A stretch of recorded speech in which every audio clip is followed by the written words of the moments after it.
सुशांत सरीन साहब, इसमें कोई एसओपी जैसा होता नहीं है।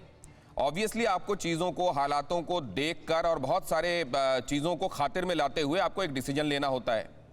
अगर एसओपी जैसी स्थिति नहीं है और आपके डिस्क्रिशन पर बहुत कुछ मुनहसर है, तो बाद में उसके प्रोस एंड कॉन्स को लेकर छिद्रान्वेषण होना चाहिए क्या, नेशनल सिक्योरिटी के मुद्दे पर, एक्सटर्नल अफेयर्स के मुद्दे पर? यार बिल्कुल होना चाहिए। देखिए, जब इस तरीके का हादसा होता है तो सरकार जो होगी वो सिक्योरिटी फोर्सेस से पूछेगी कि भाई ऑप्शंस क्या हैं, आपके पास क्या, आप 4 5 6 ऑप्शंस हमारे को दीजिए।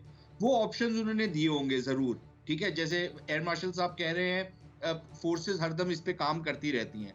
फिर उसका एक पॉलिटिकल आप एनालिसिस करते हैं कि भाई क्या मैं ये करूं, इसके बाद क्या होगा, उसके बाद क्या होगा। आप 2 3 4 कदम आगे सोचने की कोशिश करते हैं और कई बार आप रियलाइज करते हैं कि नहीं, ये करना लाजमी है और मैं इन 4 में से ये ऑप्शन अडॉप्ट करूंगा।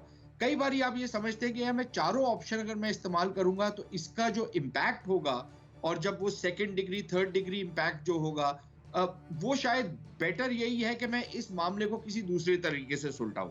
अब देखिए, मेरी अपनी व्यक्तिगत राय हो सकती है कि हमारे को जरूर इस तरीके की हिमाकत का जवाब बिल्कुल जोर से देना चाहिए और सारे फोर्स के साथ देना चाहिए और पीछे नहीं हटना चाहिए। लेकिन उस समय जो सरकार वहां पर बैठी होती है उसके पास और बहुत सारी चीजें होती है सोचने की। कई बार ये भी होता है कि वो इस मानसिकता के नहीं होते कि वो आगे बढ़ना चाहें, ये भी पॉसिबिलिटी है। लेकिन देखिए, मनीष तिवारी के ऊपर निशाना साधना कि जी वो क्योंकि एक डिसग्रंटल्ड एलिमेंट है या वो थोड़ी कफ्तगी में है अपनी पार्टी के साथ, इसलिए वो ये लिख रहे हैं। पूरी किताब पढ़ते हैं, देखते हैं और क्या क्या लिखा है। Right. क्या उन्होंने पार्टी के खिलाफ निशाना साधा है या वो एक पर्टिकुलर इशू को लेकर अपनी व्यक्तिगत राय दे रहे हैं जो एक इंटेलेक्चुअल है। देखिए, वो किसी के ऊपर निशाना नहीं साध रहे, वो एक ये इंपॉर्टेंट बात आप कह रहे हैं कि अभी तो उन्होंने सिर्फ उसका चुनिंदा हिस्सा सार्वजनिक किया है, अभी तो किताब सामने आने बाकी है। सरीन साहब, मुझको इजाजत दीजिए वापस आने की, मैं जरा ये अपने दर्शकों के साथ डिस्कस कर लूं। मैं अपने दर्शकों के साथ ये डिस्कस कर लूं। कुछ अगर आप कुछ इंपॉर्टेंट कह रहे हैं तो मैं आपके पास दोबारा आता हूं सर, लेकिन उससे पहले ये बदला क्यों नहीं, ये इसमें ये जो पूछा गया है कि आपने उस समय इच्छा शक्ति क्यों नहीं दिखाई, और ये कहने वाले केवल मनीष तिवारी नहीं है। और अभी जिस पर हम डिस्कस कर रहे थे कि कई ऑफिसर्स ने, टॉप ऑफिसर्स ने ये कहा कि हम तैयार थे, हमको इशारा नहीं मिला, हम क्यों कर रहे हैं ये बदला क्यों नहीं। जरा जल्दी से देखिए किसने किसने कहा। फाली होमी मेजा, पूर्व एयर चीफ मार्शल क्या कहते हैं, वायुसेना 26/11 का बदला लेने के लिए तैयार थी, सरकार ने इजाजत नहीं दी, कैटेगोरिकल स्टेटमेंट। राकेश मारिया, पूर्व पुलिस कमिश्नर मुंबई, उनका क्या कहना है, समीर चौधरी नाम रखकर लश्कर ने कसाब को हिंदू पहचान देने की साजिश की थी।